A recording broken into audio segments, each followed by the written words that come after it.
हरे हरे हरे कृष्ण कृष्ण कृष्ण हरे हरे हरे राम राम राम हरे हरे हरे कृष्ण कृष्ण कृष्ण कृष्ण हरे हरे हरे राम राम राम हरे हरे हरे कृष्ण कृष्ण कृष्ण हरे हरे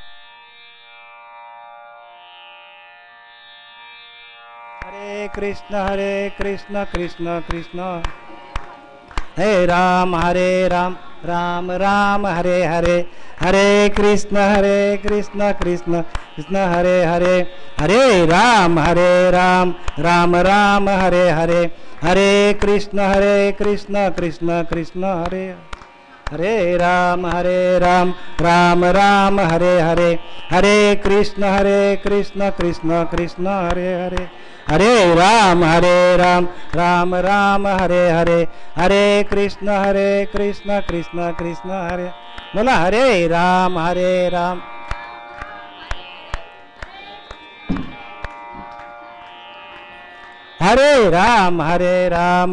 राम हरे हरे हरे कृष्ण कृष्ण कृष्ण हरे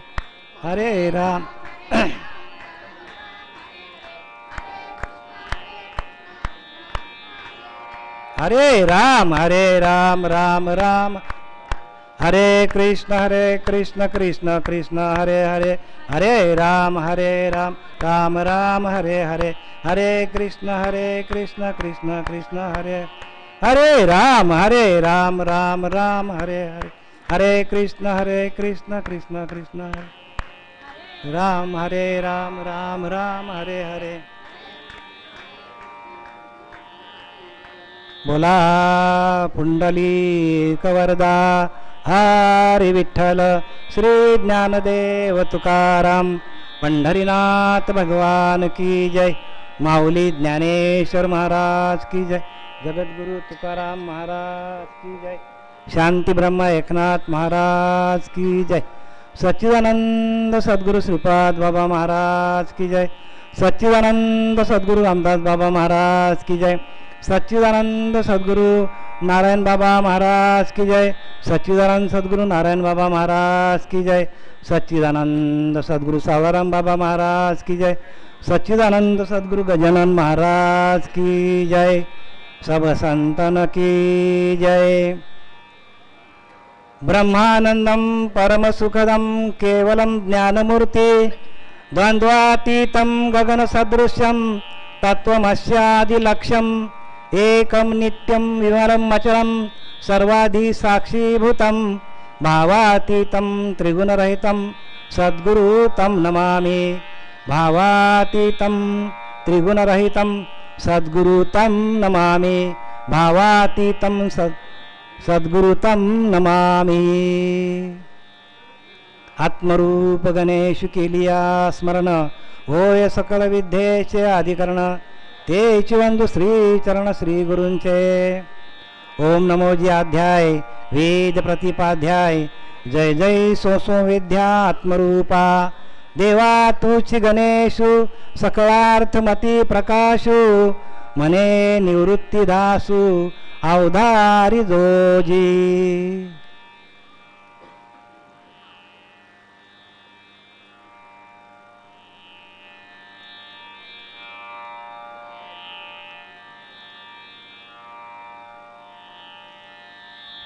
महाराज पूजन करा ना पूजन करा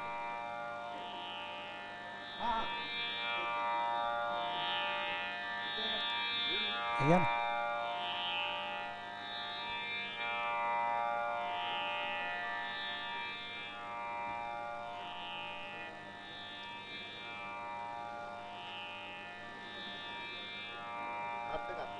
हार्द घातले फक्त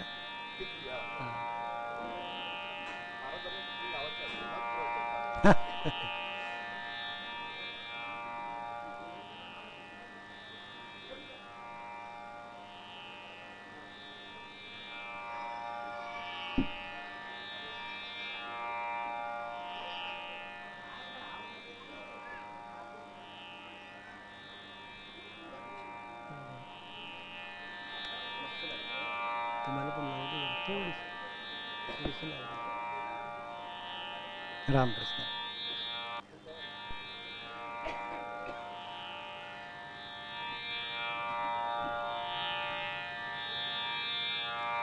नुकतंच ज्ञानेश्वरीचं पूजन झालेलं आहे. ज्ञानेश्वरीच्या माध्यमातून आता आपल्याला या नवरात्रीच्या उत्सवाच्या निमित्तानं 9 दिवस जो काही ज्ञानयज्ञ आपल्याला सांगण्यात येणार आहे, त्या ज्ञानयज्ञासाठी अनेक संत ऋषीमुनी महात्मे मोठे मोठे आपल्याला ज्ञान सांगायला येणार आहेत. आणि आजचा हा पहिला दिवस आहे आणि या पहिल्या दिवसाची सेवा मज पामराला या आपल्या गावदेवी शिवमंडळ चिंचोलीपाडा कुंभारखानपाडा या दोन्ही गावांनी मिळून हा जो नवरात्रीचा उत्सव सुरू केलेला आहे. आणि या नवरात्र उत्सवासाठी गावदेवी शिवमंडळ, मी त्यांची थोडक्यात नावं घेत आहे.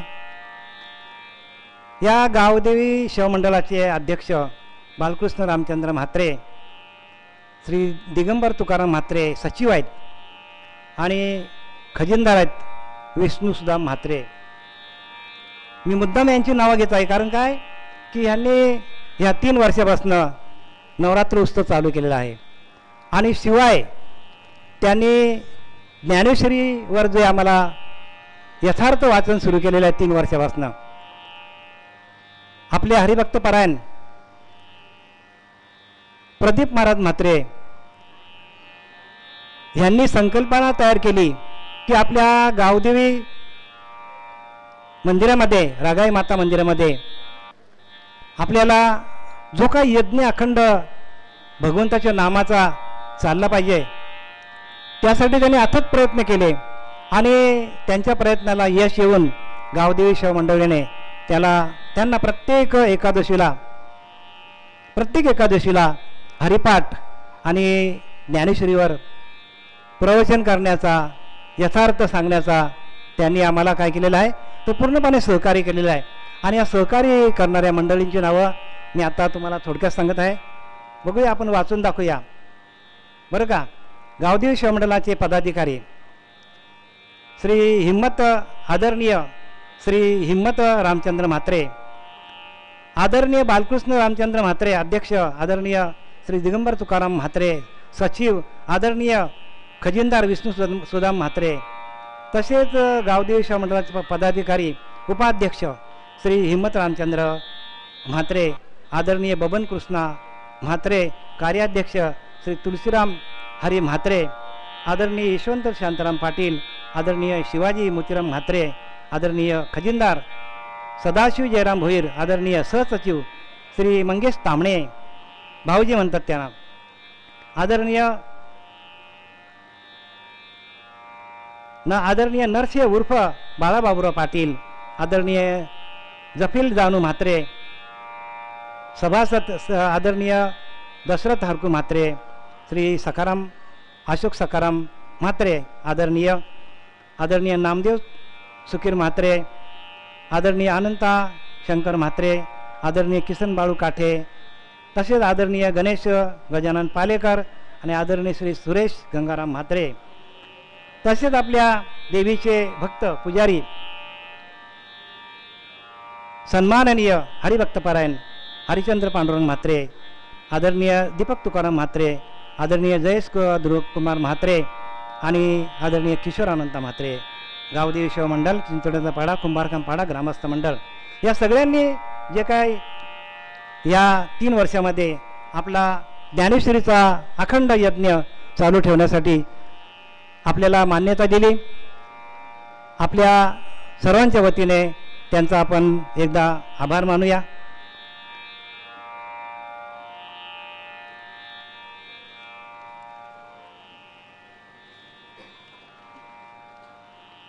तसेच आपल्या सर्वांचे प्रेरणास्थान, आपल्याला प्रेरणा देणारे हरिभक्त परायण सन्माननीय रमेश महाराज काठे राहणार नवापाडा यांनी यांचा सुद्धा एक एक त्यांचा स्वभाव धर्म आहे की ते प्रत्येक कार्यामध्ये सुखदुःखाला प्रत्येकाच्या घरी जातात. राजकारणातले प्रॉब्लेम असो, समाजकारणातले असो, भक्ती मार्गातले असो, त्यांना योग्य दिशेला लावून लोकांच्या मध्ये जो काही कलह निर्माण होतो तो होऊ नये त्याच्यासाठी त्यांचे अथक प्रयत्न चालू असतात. त्यांचा पण आपण हिचा आदर सत्कार करूया. तसेच हरिभक्तपरायण आपले प्रेरणास्थान असलेले प्रदीप सर यांचा सिंहाचा वाटा आहे याच्यामध्ये, या कार्यक्रमामध्ये. आणि हरिपाठ ज्ञानेश्वरी यथार्थ वाचन 3 वर्षापासून सुरू आहे. आपण सगळे त्या हरिपाठाला असता बरं का, प्रवचनाला पण असता आणि यथार्थ वाचनाला पण असता. तर त्यांचा आपण आता सन्मान करूया, टाळ्या वाजून त्यांचा गडगडाट करूया.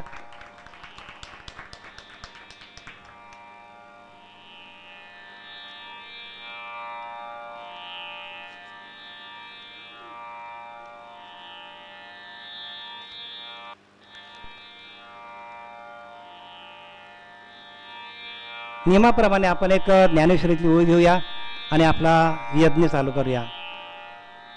बघा ज्ञानोबराय काय सांगतात, पहिल्या अध्यायामध्ये 70वी ओवी काय सांगते, या गीतार्थाची थोडी स्वये शंभू विवरी तेथे भवानी प्रश्न करी चमत्कारोनी. ह्या मंदिराला बांधकाम करून जवळजवळ 90 ते 100 वर्ष झाली असतील. काही जुन्या प्रथा मी सांगण्याचा प्रयत्न करतो. पूर्वी ह्या मंदिरामध्ये म्हणजे एकदम पडकळीस आलेलं मंदिर होतं आणि या मंदिरामध्ये आपल्याकडे आर्या भगत फेमस होते. देवावर श्रद्धा, देवीवर श्रद्धा प्रत्येकाची आहे, पण देवीच्या भक्तांवरही श्रद्धा लोकांनी ठेवली. हा जो रोपटा इथपर्यंत आलेला आहे याला एकमेव कारण म्हणजे काय की पूर्वी ज्या भक्तांनी किंवा पुजाऱ्यांनी जे त्यांनी इथे वेळ दिला देवीच्या सेवेसाठी, आणि म्हणून आपल्याला आज हे सगळं जे काय दिसतं आपल्याला हे चित्र, हे त्यांच्या पुण्यामुळे किंवा त्यांच्या कष्टामुळे आपल्याला दिसतो. आर्य भगत होता, तसेच बघा आर्य भगत होता, त्याच्यानंतर लव भगत होता, सगळ्यांना माहीतच आहे, जुने लोक असतील त्यांना माहिती आहे. त्याच्यानंतर शालिव भगत होता, अर्जुन भगत होता, वालक्या भगत होता. तसेच आपल्या देवीचे जास्तीत जास्त सेवा करणारे मोतीराम नाना म्हात्रे यांची पण मला आता आठवण आली, कारण ते नेहमी यायचे इथे मंदिरामध्ये. रामचंद्र नाना म्हात्रे यांच्याकडे पण देवीचं अधिष्ठान आहे त्यांच्याकडे, त्यांच्या घरी. म्हणजे ते देवीचे अट्टल म्हणजे निस्सीम भक्त होते आणि ते देवीचे निस्सीम भक्त त्यांनी केल्यामुळे आपल्याला हे सगळे दिवस आज बघायला मिळतात. ज्ञानेश्वरीचं पारायण ऐकायला मिळतो. जुन्या आठवणी आपल्याला असले पाहिजे, कारण इथे काय लिहिले, येथे वडील जे जे करते तया नामो धर्म ठेविती. इथे शिवाजी आहेत आपले, त्यांचे बघा त्यांच्या वडिलांनी किती रात्रंदिवस पूजा करायचे ते, आणि म्हणून आपल्याला दिवस बघायला मिळतात. इथे वडील जे जे करते तया नाम धर्म ठेवती. वडिलांनी केलं म्हणून आपल्यासारख्या मुलांना आज बघायला मिळालं चित्र, नाही तर हे चित्र आपल्याला बघायला मिळालं नसतं, आपल्याला बघायला मिळालं.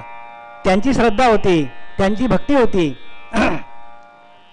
आणि त्या देवीवर त्यांची भक्ती असल्यामुळं हे रोपटं हळूहळू वाढत गेलं. रोपटं कसं हळूहळू वाढत गेलं आणि ज्ञानोबाराने लिहिलं याच्यामध्ये, जैसी दीप कलिका धाकुटी परी बहुत तेजा ते प्रगटी.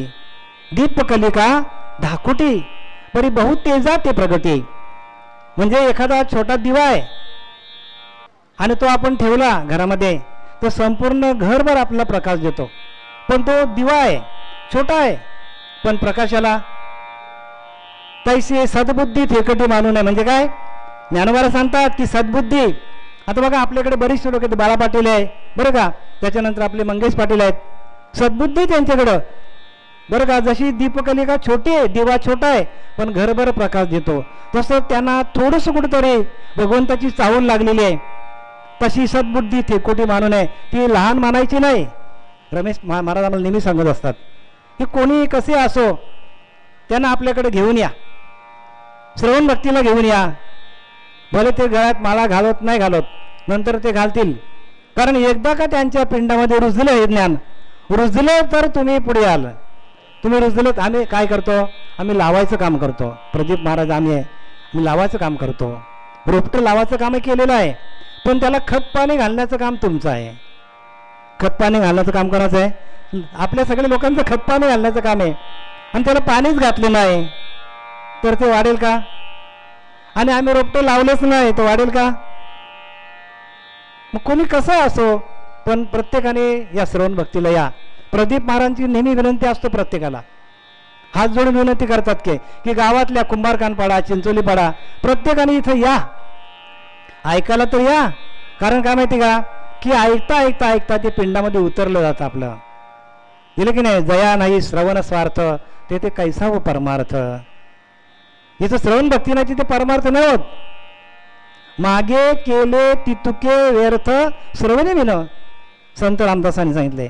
जया नाही श्रवण स्वार्थ, ज्याचं श्रवण भक्ती नाही, ज्याचं श्रवण करत नाही आपण, तिथे परमार्थ होऊ शकतच नाही. कारण श्रवणाने काय होतं, आपली परा धुतली जाते. आपले चारी वाण्या परा, पश्यंती, मध्यमा, वैखरी या चारी वाण्या शुद्ध होतात. अंतरी गेली अमृत, बाह्य काया लखलखीत, म्हणजे आतमध्ये तुमच्या अमृत गेला तरच तुमची काया लखलखीत होईल. अंतरस्थिती बांधता संत लक्षणे बांधते. अंतरस्थिती म्हणजे तुमची या मना, तुमच्या अंतकरणामध्ये जे काय आम्ही श्रवण करतो, जे काय आम्ही तुम्हाला सांगतो त्याचं श्रवण तुम्ही केलं. अंतरस्थिती तर तुमच्या अंतरामध्ये ती स्थिती बांधली जाते. परमार्थाची म्हणजे भक्तीची, वैराग्याची, त्यागाची भूमिका कधी तयार होईल, जेव्हा तुम्ही श्रवण कराल तेव्हा. असे बरेचसे या पंथामध्ये लोक आहेत, त्याने अनुग्रह देऊन ठेवलाय आणि वर्षे त्यांची भेटच नाही. सांगा मला ज्ञान प्राप्त होईल का त्यांना? मी तर म्हणतो श्रवणाला तुम्ही कंपल्सरी या. श्रवण तुम्ही केला तरच तुमच्या हृदयामध्ये ज्ञान प्रगट होणार आहे. जैशी दीपकलिका धाकोटी परी बहुती जाते प्रगटी. कशी आहे दीपकलिका? लहान आहे पण तिचा तेज सगळीकडे पडतो. तैशी सद्बुद्धी थेकटी मानू नये. बाळा पाटील आणि आपले मंगेश पाटील यांनी बघा ज्ञानेश्वर ज्ञानोबारांनी लिहिलंय की तुम्ही लक्षात घ्या. बघा आमच्यापेक्षा चांगले बोलतात ते. जे आम्हाला जमत नाही ते त्यांना जमतं. हे का जमतं? तर श्रवण भक्ती. म्हणून जया नाही श्रवण स्वार्थ, ते कैसा परमार्थ? परमार्थच होऊ शकत नाही. मागे केले तितके व्यर्थ श्रवणे विना. श्रवण नसेल तर भक्ती नाही होणार. श्रवण करा. मला सांगा, राम प्रत्यक्ष भगवंत होते, वशिष्ठांच्या आश्रमात गेले, श्रवण केला. आपले जाऊ दे, आपण तर कोणीच नाही. प्रत्यक्ष भगवंत आले, भगवंत राम. म्हणून आम्ही जो भावपुरावा चालू केलेला आहे ना, त्याचं कारण एक नव्हे की तुमच्या पिंडामध्ये भगवंताचा भाव प्रवाहित राहणं, सातत्याने प्रवाहित राहिलं पाहिजे. तो प्रवाह बंद पाडता कामा नये. जसं एखादा मी तुम्हाला नेहमी उदाहरण देतो. जसं एखादा नदीचं पाणी आहे, ओहळ्याचं पाणी आहे, ते साठून राहिलं तर काय होईल? त्याच्यामध्ये किडे मकोडे पडतात, पाणी खराब होतो. आणि ते प्रवाहित राहिलं तर शुद्ध राहतं की नाही? मग प्रवाहित राहता राहता राहता राहता नदी नाले तलाव असो, ते जाऊन कुठे भेटतात? समुद्राला भेटतात देवा. तसे हे सगळे नाले आहेत ना, हे समुद्राला भेटतील. मग कधी? श्रवणाची भक्ती. जया नाही श्रवण स्वार्थ, तेथे कैसा परमार्थ. मागे केले तितुके व्यर्थ श्रवण विना. पण तो श्रवण कसा असला पाहिजे? तो श्रवण नामावरती उपदेश असला पाहिजे. कारण बरेचसे पंथ असे निघालेत, ते आपल्याला श्रवणामध्ये ठेवतात, पण ते नामाचा उपदेश तिथे नाही आहे. नामाचा उपदेश नसल्यामुळे माणूस बाह्य अंगाने जातो, आणि बाह्य अंगाने जो गेला, कारण तिथे काय लिहिले? अंतर्निष्ठ तितकेच उतरले. आमचं श्रवण, आमचं सांगणं कसं असतं की आम्ही त्या अंतर्मुख होऊन त्या भगवंताशी एकरूप झालेलो. आम्ही प्रदीप महाराज, आम्ही बरं का, आपले काठे महाराज हरिभक्त परायण सकाळी 4 वाजता उठून ध्यान करतात. बघा, विचार करा. तुम्ही जोपर्यंत आतमध्ये जात नाही, कारण प्रवास आतला आहे, बाहेरचा नाही. बाहेर सगळी दिशाभूल आहे. जे तुम्हाला सांगतात की ध्यान करू नका, फक्त श्रवण करा, अशा श्रवणाला गेलात तर कोणी बा कोणाचे केले, ज्याचे त्याने अनहित केले. परमात्मा आपल्या आतमध्ये, देवी माता आपल्या आतमध्ये. हे देवीची चित शक्ती प्रत्येकाच्या हृदयामध्ये, तिची अनुभूती घ्या. पण एक लक्षात ठेवा, तिची कृपा जोपर्यंत होत नाही तोपर्यंत नाही. म्हणून इथे या, देवीची पूजा करा. तुम्हाला थोडक्यात आज थोडा बाहेरच सांगतो मी तुम्हाला. बघा, नंदी नामाचा एक ब्राह्मण असतो, नंदी ब्राह्मण असतो. तो काय करतो, तर त्याचा लग्न झालेला असतो बिचारा. पण काही दिवसांनी धर्मपत्नी समोर, धर्मपत्नी, त्याची आई वगैरे सगळे त्यांचे जोडले असतात. आणि त्याला अचानक श्वेतकुष्ठ होतं. काय होतं? श्वेतकुष्ठ होतं. बघा, आता मी तुम्हाला सांगतो, लक्षात घ्या. या देवीच्या चरणाशी रोज या. का मी तुम्हाला सांगतो, सद्गुरू चरित्रामधील 51 अध्याय वाचा. त्याच्यामध्ये त्याने दिलाय की नंदी ब्राह्मण असतो आणि त्याला लग्नानंतर श्वेतकुष्ठ होतो. लोक त्याला बघितले की बाजूला होतात, बोलले हा कुष्ठरोगी म्हणतात. लोक त्याचा हेवा करतात. नवे नवे त्याची बायको त्याचा काय करतो, तिरस्कार करतो, आई तिरस्कार करतो. शेवटीला त्याला पश्चाताप होतो की असं झालं का माझ्या हातातनं. सगळेच लोक मला काय करायला लागले, मला हडहड शेडशेड करायला लागले. आणि मग तो काय करतो, पश्चाताप घेतो तो. आणि मग जिथं आपली भवानी माता आहे तुळजापूरला, त्या देवीच्या मंदिरात जातो. घराचा त्याग करतो बिचारा, कारण कोणीच विचारत नाही, बायका नाही, पोरं नाही, कोणी विचारत नाही त्याला. मग तिथे जाऊन किती वर्ष सेवा करतो देवीची? 3 वर्ष सेवा करतो. या देवीची सेवा का करा तुम्ही, याचं तुम्हाला ज्वलंत उदाहरण तुम्हाला देतो सद्गुरू चरित्रातला. आणि मग तो 3 वर्ष सेवा करतो देवीची. 3 वर्ष सेवा केल्यानंतर देवी त्याच्या स्वप्नात येते. देवी काय येते? स्वप्नात येते आणि सांगते, अरे नंदी ब्राह्मणा, तू गाणगापूरला जा.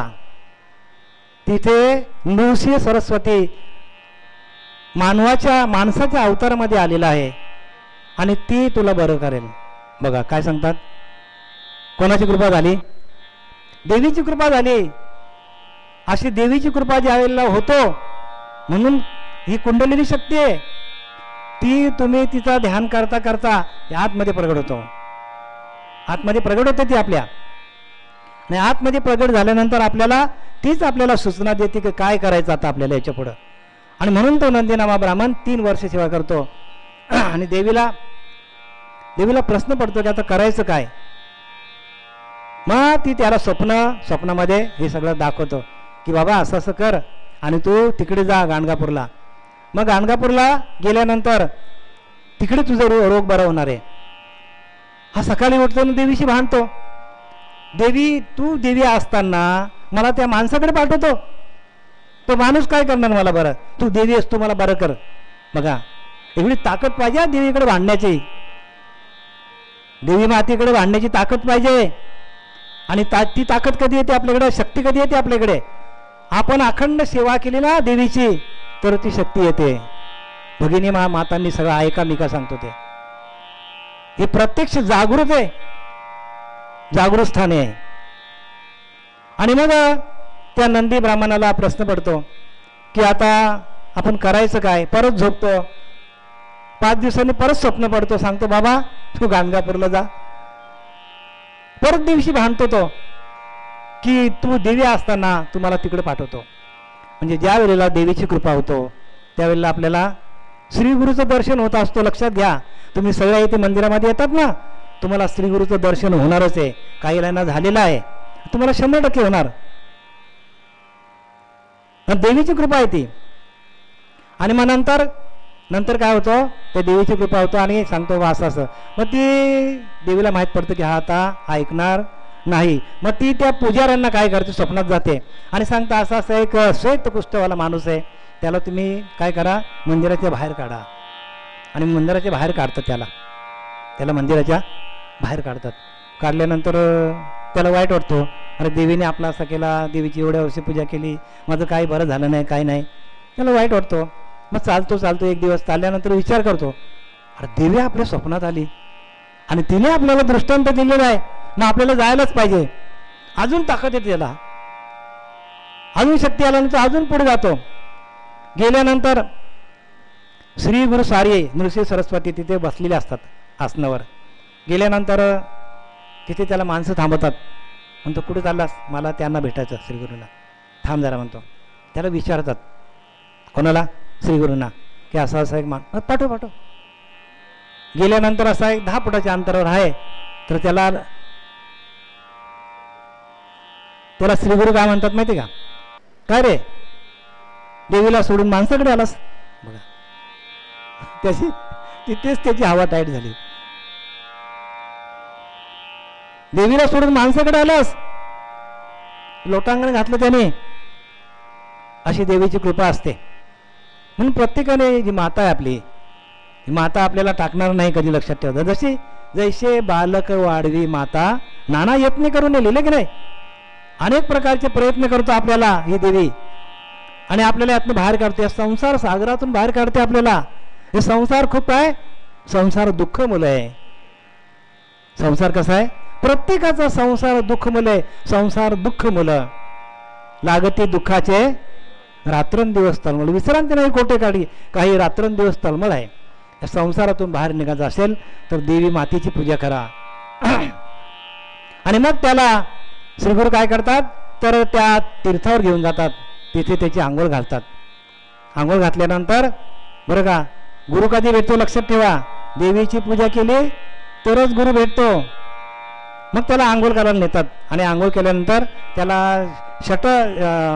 त्रिवेणी म्हणजे काय, त्रिवेणी संगम असतं. त्या त्रिवेणी संगमावर त्याची आंघोळ घालतात. आणि मग काय, त्रिवेणी संगम म्हणजे काय? त्रिवेणी संगम म्हणजे इडा, पिंडा आणि सुषुम्ना या तिन्ही नाड्या बंद असतात. श्रीगुरु डोक्यावर हात ठेवून चालू करून देतात. बघा, नाही तर आपण तो त्रिवेणी संगम, ठीक आहे, ज्यांना माहीत नाही त्यांनी तो पकडा. ज्यांना माहीत नाही त्यांनी ज्यांना अनुग्रह दिलाय. त्रिवेणी संगम म्हणजे काय? इडा, पिंगला आणि सुषुम्ना नाड्या चालू करून देतो. बरोबर. त्याच्यानंतर षटपदकुले म्हणजे 6 चक्र चालू होतात त्याची. मूलाधार, स्वाधिष्ठान, मणिपूर, अनाथ, विशुद्धी, आज्ञाचक्र, सगळे चक्र चालू होतात. आणि त्याचे कपडे सगळे काय करतात? जुने कपडे काढून टाकतात. म्हणजे त्याचे जुने विचार आहेत ते सगळे काढून टाकतात. बघा, याच्यामध्ये मी तुम्हाला दोन्ही म्हणजे द्वैत अद्वैत दोन्ही सांगतो तुम्हाला. द्वैत आणि अद्वैत या दोन्ही गोष्टी तुम्हाला मी सांगतो. आणि अस्वस्थ म्हणून म्हणजे पिंपल आहे, ते पिंपल आहे. त्या पिंपलाच्या झाडाला प्रदक्षिणा. पिंपल म्हणजे अस्वस्थ, म्हणजे त्याचा मन अस्वस्थ होता आणि तो स्वतःभोवती त्याने प्रदक्षिणा मारली आणि त्याला स्वस्थ करून टाकला देवाने. आणि नंतर त्याला सांगितलं एक काम कर, आता तू काहीतरी लिखाण करायला सुरुवात कर. तर तो म्हणतो मी आता लिखाण काय करून, मी अनपढ आहे. मग त्याच्या मुखामध्ये श्रीगुरु उदी टाकतात आणि मग त्याला कवित्व प्राप्त होतो आणि त्याला कवीश्वर पदवी होते, पदेश प्राप्त होते. आणि त्याचं नाव नंदी असते. त्याला नाम दिले, त्याचा नंदी नामा, नंदी नामा नाव त्याला पडतो. अशी देवीची कृपा आहे. अजून एक तुम्हाला सांगतो अशीच गोष्ट, वेळ आहे ना आपल्याकडे महाराज?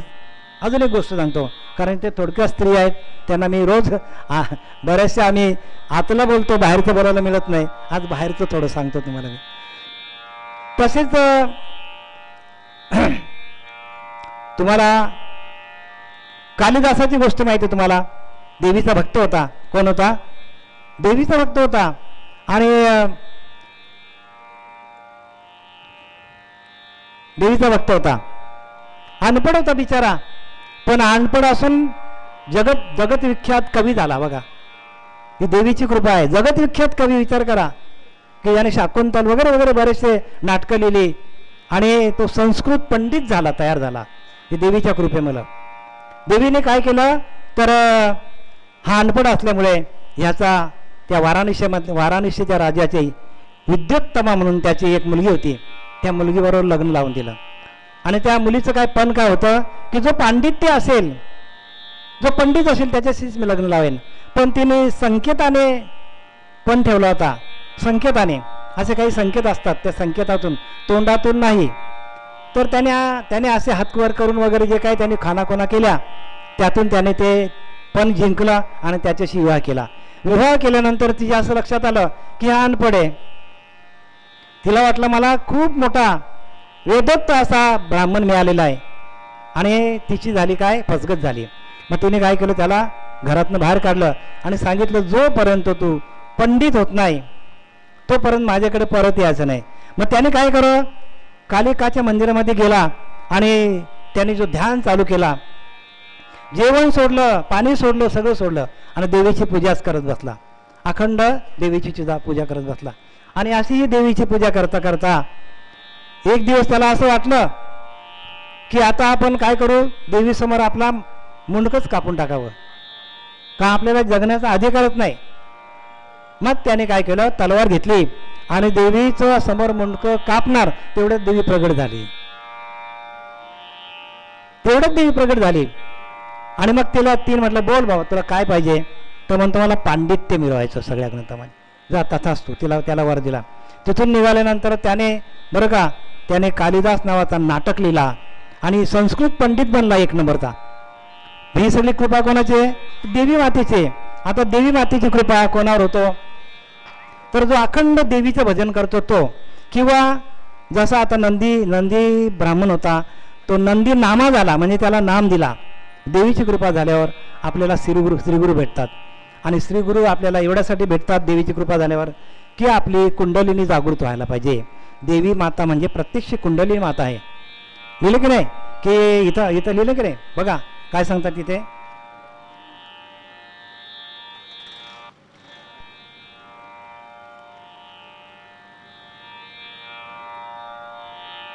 आपल्याला जो नाम दिला जातो त्या नामासाठी आपल्याला दासबोधामध्ये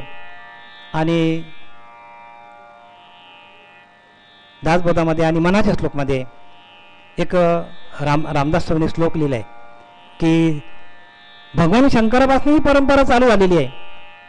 म्हणून ते तर लिहिलं की नाही की या गीतार्थाची थोरी स्वये शंभू योरी जेथं भवानी प्रश्न करी चमत्कारुणी. भवानीने प्रश्न केलाय की देवादिदेव महादेव, सगळ्या देवांचा देव अधिपती, आणि तो कोणाचं ध्यान करतो. अरे तुझं ध्यान सगळ्यांनी करायला पाहिजे आणि तू ध्यान कोणाचं करतो, असा भवानी मातेला प्रश्न पडलेला आहे. भवानी मातेला प्रश्न पडलाय. म्हणून लिहिले की नाही, आदिनाथ गुरु सकळ सिद्धांचा मच्छिंद्रतयाचा मुख्य शिष्य मच्छिंद्राने बोध गोरक्षाशी दिला. गोरक्षी वळला गहिनीपती आणि गहिनी प्रसादे निवृत्ती दातारा ज्ञानदेव सार.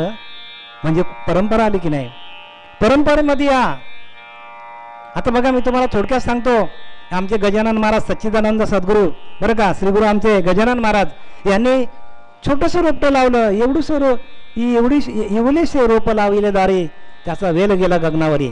एवढंसं रोपटं लावलं होतं. दिसलं ना आता तुम्हाला. या सगळ्यांनी जो काय हरिपाठ केला ती सगळी कृपा कोणाची आहे? गजानन महाराजांची कृपा आहे. आमचे गुरुवर्य, आमचे गुरुबंधू, मोठे बंधू आमचे, त्यांनी या सगळ्यांना हरिपाठ शिकवला, ध्यान करायला शिकवलं, ध्यान केंद्र खोललं. जसं आता आपले हरिभक्त पारायण यांच्याकडे ध्यान केंद्र आहे, रमेश महाराज, तीच कार्य त्यांनी केलेलं आहे. आणि महाराज हेच कार्य राहतो. जिवंतपणी कोणी विचारत नाही, पण गेल्यानंतर हेच कार्य आपल्याला पदोपदी आपल्याला हेच कार्य आपल्याला प्रत्येकाला उपयोगाला येणार आहे. आणि ह्या कार्यासाठी प्रत्येकाने काय करा, झिजवा प्रत्येकाला. मरून कीर्तीस उरावे, कीर्ती रूपाने उरावे, मरावे परे कीर्ती रूपे उरावे. नाही, कीर्ती रूपयाने उरायला पाहिजे. आणि त्याच्यासाठी हे सगळे प्रयत्न आहेत. बाकी लोक येतात जातात, आले किती आले ना किती गेले, किती आले ना किती गेले असे माणसं. म्हणून इथं काय सांगितलंय की तिन्ही लोक जाळू शके कोप येता निवाला स्वये ते हरी नाम घेता. काय लिहिले?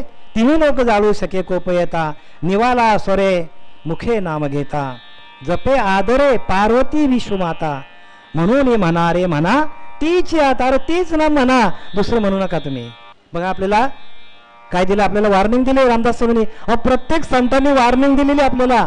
अरे तुम्ही परंपरेमध्ये या, परंपरेच्या बाहेर गेला तर भक्ती होणार नाही, त्रासदायक भक्ती होईल तुम्हाला. म्हणून नाम घ्या, ध्यान करा. नाही केलं श्रवणाला या, हळूहळू हृदय परिवर्तन होईल. तुमच्या हृदयामध्ये परिवर्तन व्हायला पाहिजे. परिवर्तन हृदयामध्ये कधी होईल? हृदयस्तु नारायण, हृदयातल्या नारायणाला तुम्ही जागृत केलं तर ते परिवर्तन होणार आहे. परिवर्तन कधी होईल? आपल्यामध्ये, आपल्या अंतःकरणामध्ये परिवर्तन व्हायला पाहिजे. आणि ते कधी होईल आपल्या अंतःकरणामध्ये परिवर्तन? तर आपण अंतःकरणामध्ये असलेल्या त्या नामाला किंवा त्या आत्मदेवाला आपण भजलं तरच होईल ना. इकडे सगळे चिंतन कोणाचं असतं? आत्मदेवाचं चिंतन असतं, आत्म्याचंच सांगणं असतं. बाकी बाहेरच्या गोष्टी इथे नसतात. आणि म्हणून लोकांना बाहेर जायला काय आवडतं? बाहेरच्या गोष्टी आहेत त्यांना, कारण त्यांच्यासारखं त्यांना मिळतो. बघा, जे आपल्या अंतःकरणामध्ये असतं की नाही तेच माणसाला आवडतो. अंतःकरणामध्ये नामच नाही, हरीचं चिंतनच नाही, तर काय आवडेल तुम्हाला? अंतःकरणामध्ये विषय भरलेले आहेत, तर विषयच आवडे. म्हणून रामदास सांगितले की नाही, परत्र साधन परत्र साधन विन म्हणून नाही की श्रवण. जया नाही आत्मज्ञान तया नाम. करमणूक चालली जगामध्ये, सगळी करमणूकच चाललेली आहे. काय जगामध्ये करमणूक चालली आहे. भजका असं पाहिजे भजन, साधका असं पाहिजे साधन, साधकाच पाहिजे साधन, भजकाच पाहिजे भजन, रोग्या असं पाहिजे रोग हरती मात्रा. काहीतरी मला पडताळून द्या, माझा रोग बरा होऊ दे, पण नामाकडे वळत नाही. संत रामदासांनी सगळं लिहिले महाराज, पण आपल्याला कळत का नाही?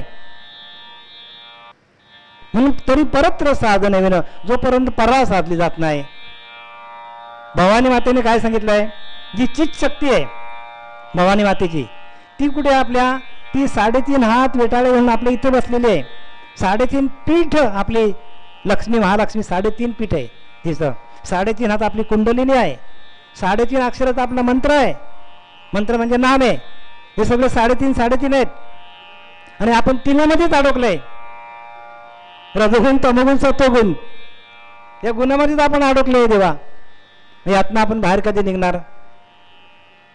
बाहेर निघायचा एकच उपाय की परत्र साधने विन म्हणून आहे की श्रवण. जोपर्यंत आपली पराभक्ती चालू होत नाही, परत्र म्हणजे परा, जोपर्यंत परेचा मंत्र आपल्याला मिळत नाही, परेचं नाम आपल्याला मिळत नाही. कारण परा काय करतो? परेमध्ये आपण ध्यान केला की सगळे विषय परेमध्ये बसले. आपल्या विषय कुठे बसलेले आहेत? परेमध्ये बसलेत. ते निघतील कसे? निघू शकतच नाही. मग त्यांना काढायचा एकच उपाय म्हणजे नाम. उपाय एक भगवत भक्ती. जरी ठाकेना विरक्ती तरी यथानुशक्ती भगवत भजन केले पाहिजे. रामदास स्वामींनी लिहिले उपाय एक भगवत भक्ती, म्हणजे भगवंताची भक्ती कशी करायची ते आपल्याला जमले पाहिजे. भगवत भक्तीचे उपाय धरावे संतांचे पाय.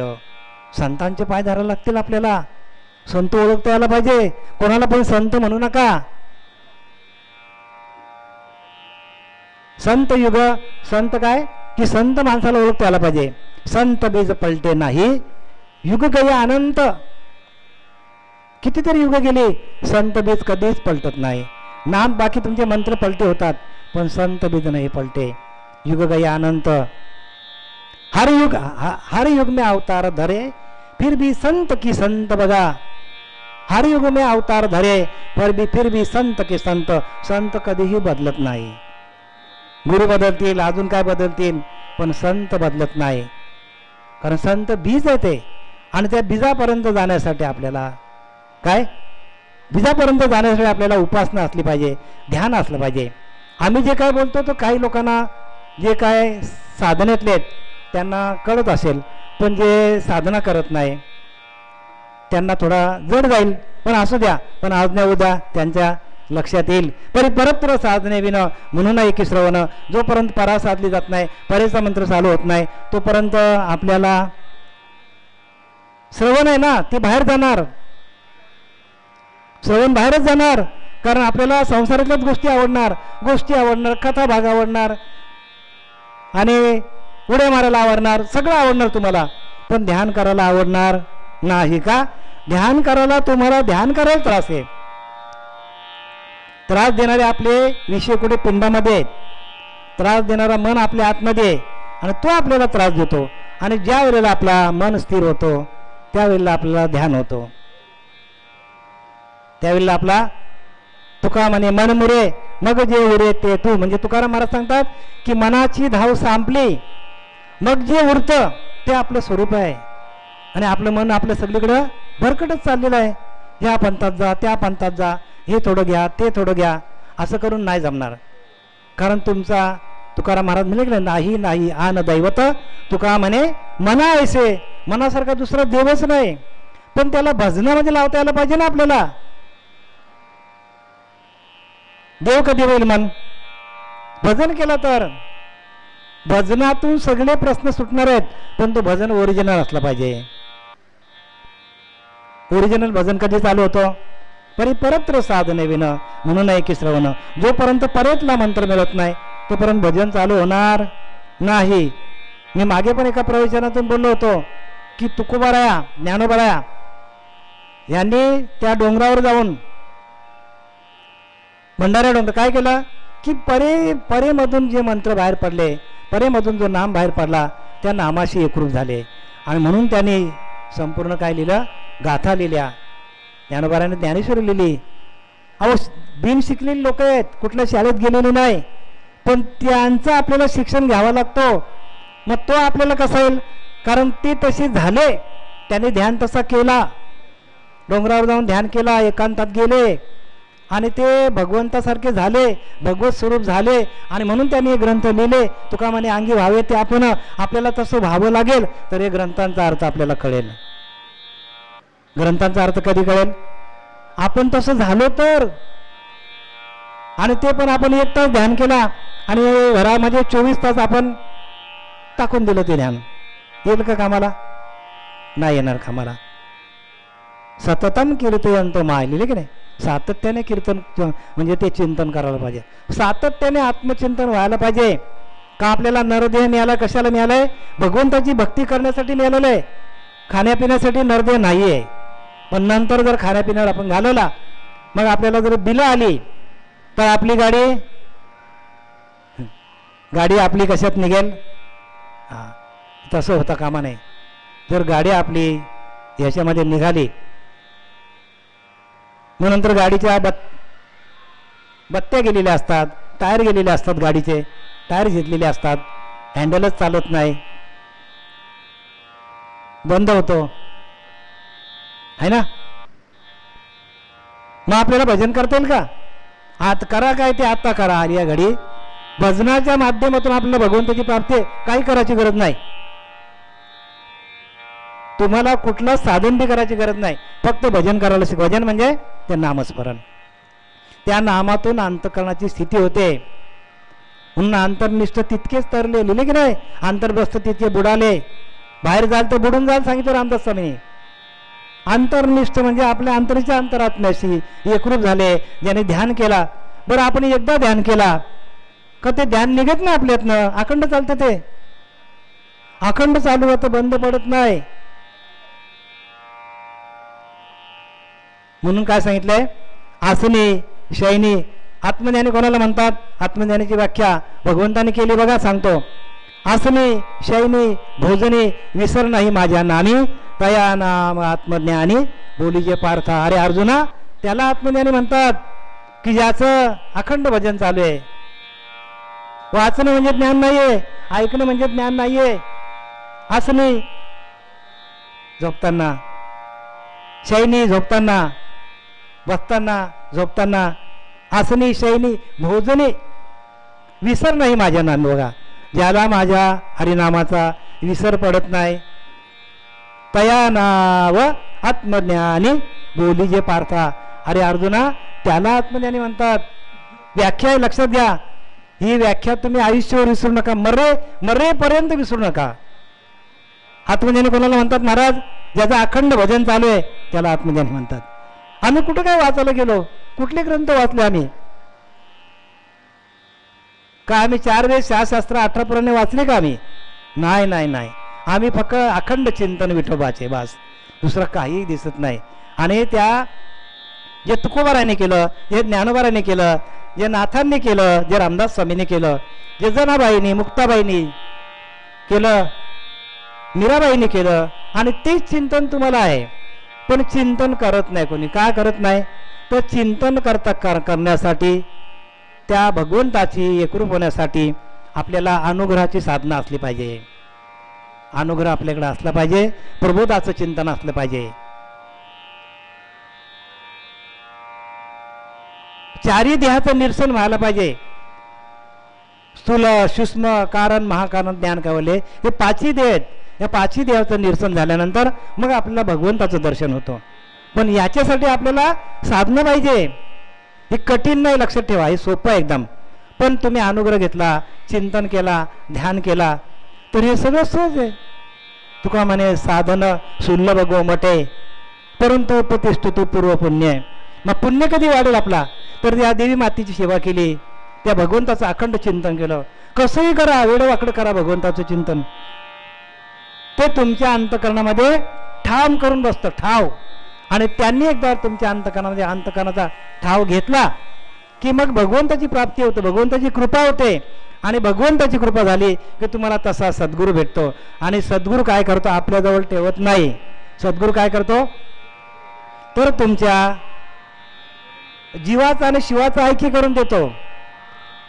मूलाधारात मध्ये असलेली शक्ती, ब्रह्मरंध्रातल्या असलेल्या मूलाधारेमध्ये असलेला जीव तत्व, ब्रह्मरंध्रामध्ये असलेला शिव तत्वाशी एकरूप करून देतो.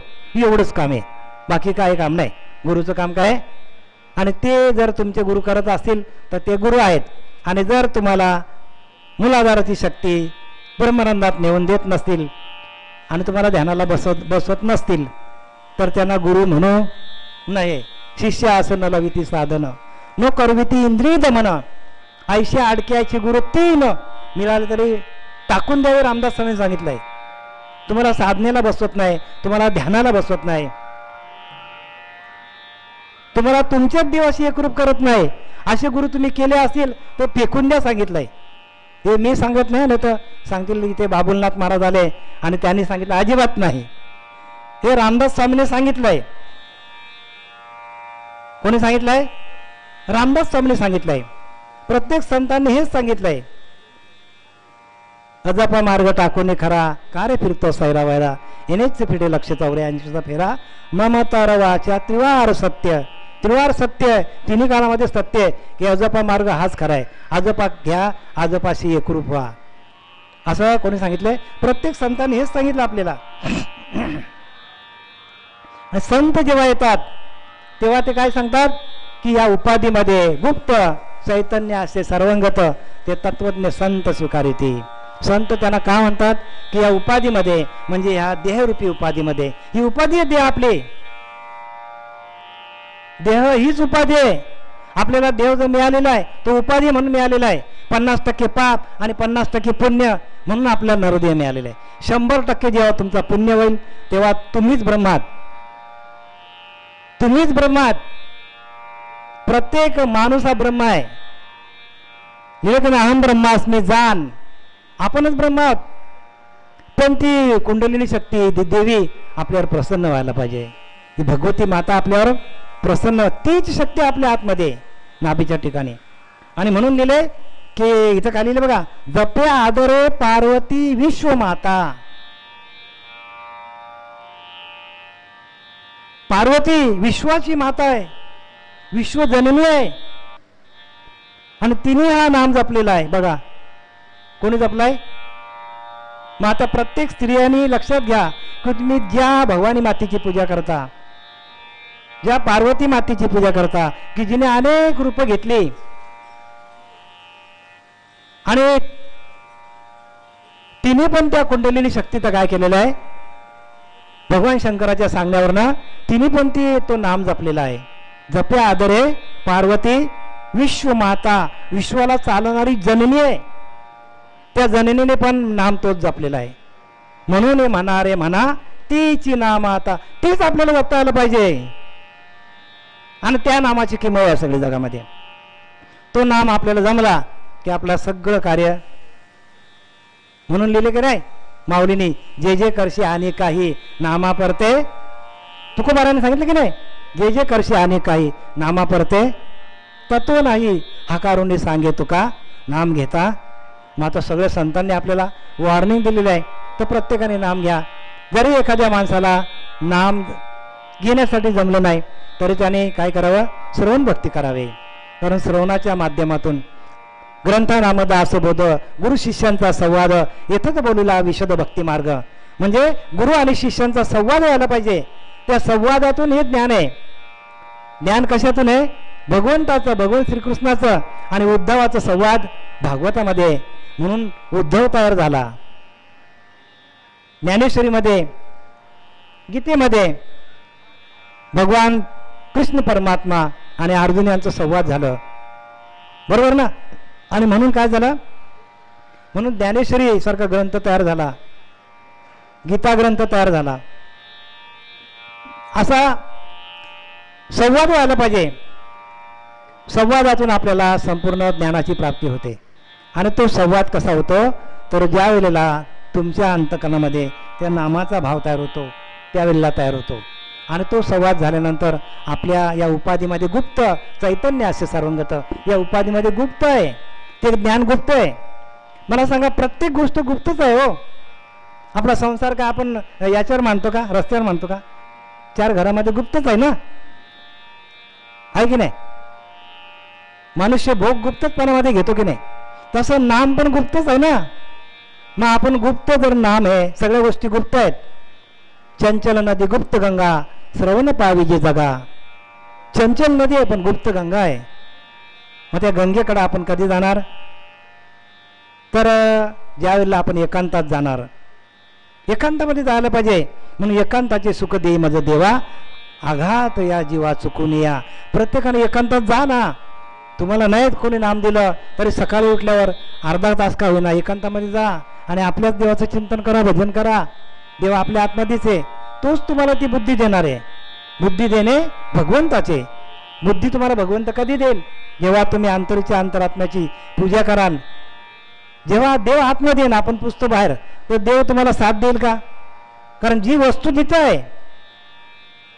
तरी परमात्मा असे जे एक वस्तू असे ते जया दिशे ज्ञानास्तव. बघा, ज्ञानाच्या माध्यमातून ते आपल्याला दिसणार आहे.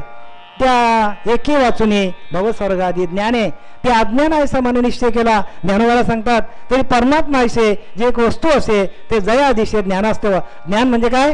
ज्ञान म्हणजे आपण आपल्या अंतरीच्या अंतरात्म्याचा ध्यान करणं, याला ज्ञान म्हणतात. ऐकणं म्हणजे ज्ञान नाही, वाचणं म्हणजे ज्ञान नाही, ती माहिती असेल. तरी परमात्मा असे जे एक वस्तू असे ते जया दिशे ज्ञान असतं. बघा, हे ज्ञान आपल्याला आपल्या अंतरीच्या अंतरात्म्याशी एकरूप झालं तरच आपल्याला ते ज्ञान दिसणार आहे. त्या वेगळे भवस्वर्गात त्या एकी वाचू नये, म्हणजे त्या परमात्मा एकच आहे. जीवात्मा, शिवात्मा, सर्वात्मा आणि विश्वात्मा अवघे मिळून एकच आत्मा हो. आत्मा किती आहेत? यांचा वेगळा ना माझा वेगळा, त्यांचा वेगळा. वेगळा वेगळा आहे का? नाही, आत्मा एकच आहे. कसं एक आहे मला सांगा. आता ही ज्ञानेश्वरी समोर आहे, मला ही ज्ञानेश्वरी वाटते. तुम्हाला वाटतं का भागवत आहे? कोणाला वाटतं का दासबोध आहे? नाही, बरोबर आहे. आता मी टोपी घातली आहे, प्रत्येकाला टोपीच दिसतो ना. आता तुमच्या 2-4 माणसं मी ध्यानाला बसवली, ध्यान त्यांचे डोळे बंद केले आणि आंबा त्यांच्या नाकाशी लावला, तर कोणी म्हणेल का पेरू आहे, चिकू आहे? मग तुमचा आमचा माझा आत्मा एकच आहे की नाही, तर वेगळा आहे? काय लोक नाही महाराज, त्यांचा आत्मा ना माझा. अरे एकच आहे येड्या. तुम्हाला जे डोळ्याने देवी दिसते तीच मला दिसते डोळी देवी, का वेगळी देवी दिसते मला? म्हणजे सगळ्यांचा अंतकरण एकच आहे. तुमचं आमचं अंतकरण एकच आहे, पण ते एकाचीच ओळख ना आपल्याला. आणि त्या एकाची ओळख घेण्यासाठी आपल्याला एकाकडे यावं लागेल. माणूस एकाकडे येत नाही, अनेकांकडे जातो. सोमवारी कोण? शंकर भगवान, मंगळवारी देवी, बुधवारी आणि गुरुवारी दत्त महाराज, शुक्रवारी संतोषी माता, शनिवारी जय बजरंगबली. मग वाराला देव बदलतो आपले. वाराला देव बदलले नाही पाहिजे, कारण त्यांनी सांगितलं सगळ्यांचे अंतकरण एक, सगळ्यांचं अंतकरण एकच आहे. तुम्हाला आम्हाला चालवणारा परमात्मा एकच आहे. पण एकाकडे येण्यासाठी आपल्याला श्रीगुरूंची गरज आहे. बाकी श्रीगुरू नाही आहेत. जे एकाकडे आणत नाही ते आपले गुरु नाही आहेत. शिष्यासन न लावी ती साधन, न करवी ती इंद्रिय दमन. जेणे की अशा अडक्याचे गुरु 3 मिळाले तरी फेकून द्यावे सांगितलंय. मग आता प्रत्येकाने जागे व्हा आणि श्रवण भक्तीला या. प्रत्येकाने श्रवण भक्तीलाच यायला पाहिजे. 5 मिनिट. तर प्रत्येकाने श्रवण भक्तीला या. आता मंदिरामध्ये आपल्या प्रत्येक एकादशीला श्रवण भक्ती आपली आहे आणि त्या श्रवणाच्या भक्तीला प्रत्येकाने या. कारण श्रवणापरते नाही साधन.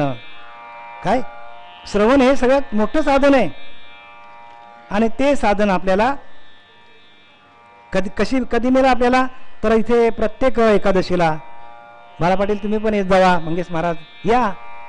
आम्हाला पण कसं जरा आम्हाला पण जरा धीर येईल की बाबा एक एक माणूस घडतो आमच्याकडून घडतो नाही का. कारण काय माहिती का इथं सांगतात की उदंड कल्पांत झाला तरी नाश नाही तयाला, माया त्यागे शाश्वताला ओळखावे. तुमच्यासाठी बघा मंगेश महाराज, उदंड कल्पांत झाला तरी नाश नाही तयाला. कल्पचे कल्प जरी आले, मोठे मोठे प्रसंग जरी आले, ही संपूर्ण सृष्टीचा नायनाट जरी झाला तरी त्या अंतरीच्या अंतरात्म्याचा नाश होत नाही. उदंड कल्पांत झाला तरी नाश नाही त्याला, त्याचा नाश कधी होत नाही. द सोल नेव्हर डाय लिहिले की नाही. आत्मा कधीही मरत नाही. It is ever present. तो सगळीकडे आहे. It is very ancient. तो फार पुरातन काळाचा आहे. तो कधीही येत नाही जात नाही. तो असतच असे सर्व काळ. जसा एखादा पाण्यावर आहे, पाण्यावर थेंबटा आलंय, बुडबुड आलंय, पाय पा बुडबुडा जेवता जाये तेवता त्याचं जळच आहे. तो विरी अथवार आहे तरी जळाशीमध्ये. तुम्ही सगळ्यांनी काय करा, हा दृष्टांत आहे. सिद्धांत काय सांगतो बघा. पाण्यावर आलेला थेंब काय तो बुडबुड आहे, तो सगळीकडे जातो. फुटला तरी त्याच्याच मध्ये, निर्माण झालं त्याच्याच मध्ये. तसं आपण परब्रह्म तत्वावरच आहोत. ते परब्रह्म चैतन्य रूपाने आपल्याकडे आहे. संपूर्ण जगामध्ये चैतन्य आहे, ते परब्रह्म आहे. परब्रह्म म्हणजे काय, चैतन्य आहे. आणि ते चैतन्य जे आहे त्या चैतन्यावर हा आलेला थेंबुडा, हा आलेला बुडबुड आहे. शरीर हा बुडबुड आहे, त्या चैतन्यावर आलेला, त्या परब्रह्म तत्वावर आलेला बुडबुड आहे. हा बुडबुडा फुटेल पण चैतन्य जागच्या जागृत आहे. तसं परब्रह्म सगळीकडे भरलेला आहे. किती देह येतील ना, किती जातील, आपल्यासारखे किती आले ना किती गेले. आता जर त्यांना आपण ठेवले असते तर त्यांची ढीकच्या ढीक, डोंगराच्या डोंगर तयार झाली असती. आणि म्हणून आपण त्यांना जाळून टाकलंय, सगळ्यांना जाळून टाकलंय, राखोडी करून टाकली. उदंड कल्पांत झाला तरी नाश नाही तयाला, माया त्यागे शाश्वताला ओळखावे. या मायेचा निराश करून शाश्वत जो परब्रह्म त्याची ओळख घ्या. आणि त्याच्यासाठी आपल्याला नरदेह मिळालेला आहे. नरदेह कशाला मिळाले आहे, आपल्याला त्या परब्रह्म स्वरूपाची ओळख घेऊन त्या परब्रह्माशी एकरूप होऊन त्याचं भजन करून त्याचं अखंड चिंतन करून त्याच्याशी एकरूप होऊन त्याच्यामध्ये विलीन होण्यासाठी आपल्याला नरदेह मिळालेला आहे. मंगेश महाराजांनी मला सांगितलं की इतर योनीच्या ठाई विचारच नाही हो. इतर किती योनी आहेत आपल्याकडे, अंडज आहे, स्वेदज आहे, उद्भिज आहे. या योनीना आहे का भक्ती, कुठे दिसतो का? कुत्र्याने कधी भक्ती केली का? मांजराने कधी? मंगेश महाराज मगाशी बोलले मला, म्हणतो हा तुम्ही पॉईंट मांडा. म्हटलं बरोबर आहे. इतकं भक्तीचा अधिकार फक्त एकमेव अधिकार मनुष्य देहाला आहे. आणि तो मनुष्य देह आपल्याला मिळालेला आहे, चुकून मिळालेला आहे. जसा एखादा साधू आहे आणि तो काय आंघोळीला गेलेला आहे आणि तो काय करतो, रामकृष्णारी उड्या मारतो असा, आणि असं काय करतो, टाळी पिटतो. आणि टाळी पिटले त्याच्या हातात कावळा येतो, रामकृष्णारी. तसं आपल्याला चुकून हा नरदेह मिळालेला आहे. तर ह्या नरदेहाला आपण येऊन काय करायला पाहिजे, म्हणून माऊलीने 12 अध्याय सांगितले. येण्याचे शरीरे शरीर नसरे किंबहुना येर झार चिरा पडे. म्हणजे या शरीराच्या माध्यमातून आपल्याला जन्म मरणाचा फेरा चुकवता येतो, दुसऱ्या योनीमध्ये नाही येत. आहार, निंद्रा, भय आणि मैथून हे 4च स्थिती आहेत. आहार घ्यायचा, झोप घ्यायची, मैथून करायचा आणि झोपायचा. तिथे बुद्धी नावाची वस्तू. मग आपल्याला एवढा बुद्धिमान आपल्याला देह मिळालेला आहे, तर मग आपण भगवंताच्या भक्तीला का लावू नये महाराज? प्रत्येकाने भगवंताच्या भक्तीला लावा. आणि म्हणून संतांची अशी अवस्था झाली भगवत भक्तीविन जाऊन दे एक क्षण, सदा संगदा सदा सर्वदा अंतकरण राम रंगी रंगले. त्याचं अंतकरण रामाच्या भक्तीमध्ये रंगून गेलं आणि तसं आपलं अंतकरण काय काय व्हायला पाहिजे, रामाच्या भक्तीमध्ये रंगून जायला पाहिजे. आणि ह्याच्यासाठी एकमेव उपाय रामदास स्वामींनी सांगितलंय की स्वरूपी राहण्यासाठी अवगुण अवघेची जाती, परंतु तेथे पाहिजे संत संगती निरूपण आणि साधन. आपल्या सगळ्यांसाठी सांगतो की स्वरूपी राहण्यासाठी, आपल्या आत्मस्वरूपाशी एकरूप होण्यासाठी सगळे अवगुण जातील, आपले खाणं पिणं सगळं सगळं जाणार आहे, परंतु तेथे पाहिजे संत संगती, संतांची संगत पाहिजे आणि हे निरूपण पाहिजे. म्हणून आम्ही तुम्हाला बोलवतो श्रवणाच्या भक्तीला या. आपले हरिभक्त पारायण बरं का, रमेश महाराज यांच्या दुकानात आम्ही कित्येक वेळ बसतो आणि आम्ही अखंड चिंतन विठोबाचंच करतो. सगळे चर्चाच असतात, आत्मचर्चा. माझी आत्मचर्चा विशद उदंड गाथे तेथे दिसतो तुम्ही नारदा. अरे नारदा, मी तिथे असतो की माझी आत्मचर्चा असते. त्यांच्या दुकानातच भगवंत आहे, विठ्ठलाचा फोटो लावलेला आहे त्यांनी. अखंड चिंतन विठोबाचं आहे. माझी आत्मचर्चा विशद उदंड गाती तेथे दिसतो तुम्ही नारदा. नारदाने प्रश्न केला, देवा तू राहतो कुठे? काय देवा तू राहतो ना? हम असामी वैकुंठे, वैकुंठात मी राहत नाही. योगिना हृदय रहो, योगिनांच्या हृदयामध्ये पण राहत नाही. मद भक्त यात्र गायंती तत्र तिष्ठ तुम्ही. जेथे जेथे माझे भक्त अखंड गायन करतात आणि माझी आत्मचर्चा विशद उदंड गाती. आता इथे आपली आत्मचर्चा असते, इथे भगवंत आहे, इथे देवी माता आहे, इथे भगवंताचा संसार आहे. 33 कोटी देवाचा संसार इथे आहे. या 9 दिवस, या 9 दिवसामध्ये प्रत्येक दिवशी आपल्याकडे सत्पुरुष येणार आहे आणि प्रत्येक सत्पुरुष इथे आपल्याला आता जो मी काय ही ज्ञानाग्नीचा जो काय मी प्रज्वलित केलेली ज्योत ज्ञानाग्नी, ही ज्योत पुढे प्रत्येक या व्यासपीठावर येऊन प्रत्येक काय संत येईल, प्रत्येक साधू येईल आणि आपल्याला या व्यासपीठावरनं त्या संतांची वचनं सांगतील. संतांनी दिलेला नामाचा इथं उपदेश होईल. तर प्रत्येकाने या ठिकाणी रोजच्या रोज 6 ते 7 प्रवचन ऐकायला यावा. त्याच्या आधी 4 ते 5:30 पर्यंत हरिपाठ आहे, तर ते हरिपाठ पण ऐकायला आपण यावं. झालेली सेवा आपल्या सर्वांच्या मातोश्री आई माता, रागाई माता यांच्या चरणी, तसेच आपले सच्चिदानंद सद्गुरू श्रीपाद बाबा, रामदास बाबा, नारायण बाबा, नाना बाबा, दिवेकर बाबा आणि आमचे गजानन महाराज, माझे गुरुवर्य, माझे बंधू यांच्या चरणी मी समर्पित करत आहे. पुंडलिका वरदे हरी विठ्ठल श्री ज्ञानदेव तुकाराम पंढरीनाथ भगवान की जय. माऊली ज्ञानेश्वर महाराज की जय. जगद्गुरु तुकाराम महाराज की जय. शांती ब्रह्म एकनाथ महाराज की जय. अवधूत चिंतन श्री गुरुदेव दत्त. विठ्ठल विठ्ठल विठ्ठल विठ्ठल विठ्ठल विठ्ठल. घेऊया.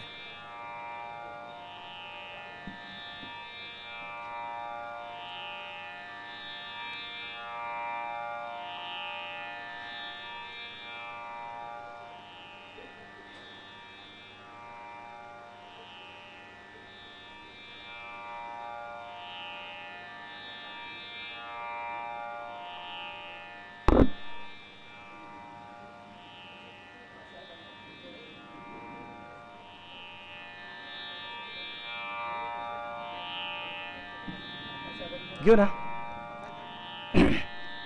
आता विश्वात्मके देवे येणे वाग्यज्ञे तोषावे, तोषो निमज द्यावे पसाय दानवे.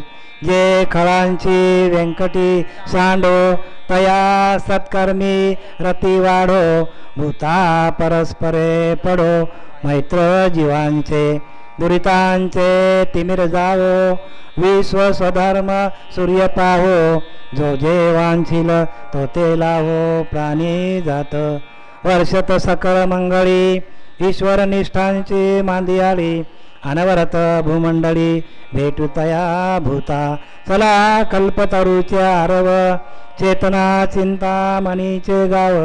बोलते जार्णव पियुषाचे चंद्रमे जालांछन मार्तंड जे तापहीन ते सर्वाही सदा सज्जन सोयरे होतु किंबहुना सर्वसुखी पूर्ण होनी तिही लोकी भजिजो आदी पुरुखी अखंडित आणि ग्रंथोपजीवीये विशेष लोकीये द्रष्टा विजय होवा ओजी तेथ मने श्री विश्वेश्वरा हो हा होईल दान पसावो येणे वरे ज्ञानदेव सुखिया झाला येणे वरे ज्ञानदेव सुखिया झाला येणे वरे ज्ञानदेव सुखिया झाला.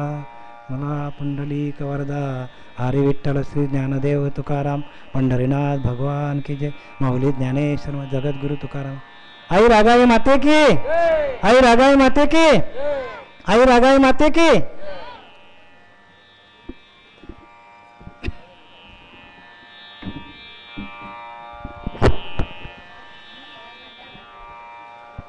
हॅलो, रामकृष्ण हरी सर्वांना. आज थोडा उशीरच झाला, सुरुवातच उशिरा झाली.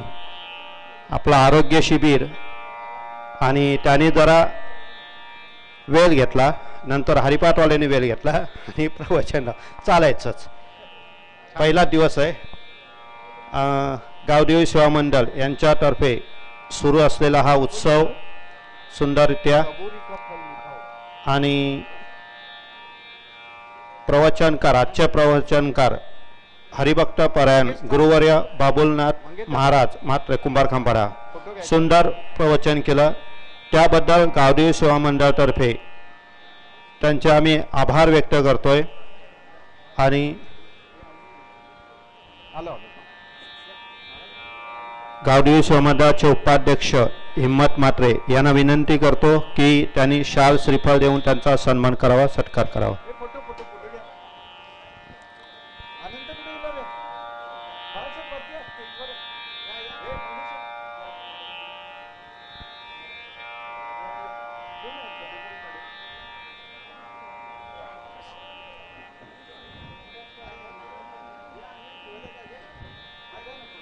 गावदेवी सेवा मंडळातर्फे हे अखंड हरिनामाचा हा प्रवास सुरू केलेला आम्ही गेल्या 3 वर्षापासून. तसं नवरात्रोत्सव बरेच वर्ष झाली नवरात्रोत्सव चालू होत आहे, परंतु अखंड हरिनामाचा हा उत्सव होत नव्हता. परंतु 3 वर्षापासून आपण उत्सव साजरा करतोय. गावदेवी सेवा मंडळाचे आम्ही आभारी आहोत. आणि रोज आपल्याकडे हरिपाठ आणि प्रवचन सेवा होणार आहेत. पुंडलिक वरदे हरिविठ्ठल श्री ज्ञानदेव तुकाराम पंढरीनाथ भगवान की जय. माऊली ज्ञानेश्वर महाराज की जय. जगद्गुरु तुकाराम महाराज की जय. शांती ब्रह्म एकनाथ महाराज की जय. आई रागाई माते की जय. सब संतन की जय. बाल गोपाल कृष्ण भगवान की जय. उद्याचे प्रवचनकार हरिभक्त परायण गुरुवर्य नारायण महाराज भोईर दिवा ह्या ठिकाणी येणार आहेत. आणि 6 ते 7 अशी प्रवचन रूपी सेवा होणार आहे. त्याच्या आधी 4 ते 5:30 हरिपाठ होणार आहे. 4 ते 5:30 वाजता.